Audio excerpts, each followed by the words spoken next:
पश्चिम केन्द्रीय बंगोपसागर थिबा बात्या मंथा गत 6 घंटे 15 किलोमीटर पर आवर गति करिथिला उत्तर उत्तर पश्चिम आड़ को गति करी यह भयंकर बात्या रूप में परिणत होइथिला आज सकाळ 5:30 जो जहाँकि वर्तमान गोपालपुर ठारू 550 किलोमीटर दक्षिण दक्षिण पश्चिम दिगरे रही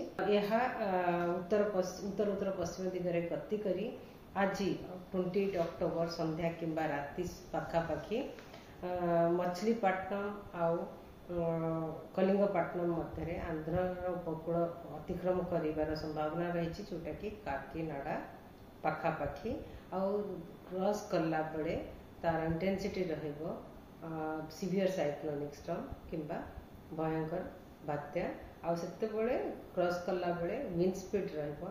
90 to 100 kilometre per hour gusting to 110 kilometre per hour जमती आम फोरकास्ट देइथिलु रेड कलर वार्निंग जारी करिछु गंजाम गजपति रायगढ़ कोरापुट मालकानगिरी नवरंगपुर कलाहांडी जिले में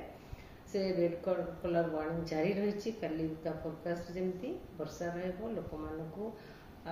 खास करके एडवाइस करा जाउची वर्षा पवन समय रे बाहर न रहंतु घर भितर रहंतु आ बिजुली घड़घड़ी को बिजुली घड़घड़ी समय रे मध्य बाहर न रहंतु सुरक्षित जगह रे रहंतु। भुवनेश्वर कटक को येलो वार्निंग अच्छी किछि स्पेल हल्का मध्यम वर्षा रहिबो से डरवार किसी ना कामा जगार प्रबल वर्षा भीषण बात्यार रूप नहीं वर्तमान आमर केन्द्रीय बंगोपसागर सॉरी पश्चिम केन्द्रीय बंगोपसागर रही जोटा कि 550 किलोमीटर दक्षिण दक्षिण पश्चिम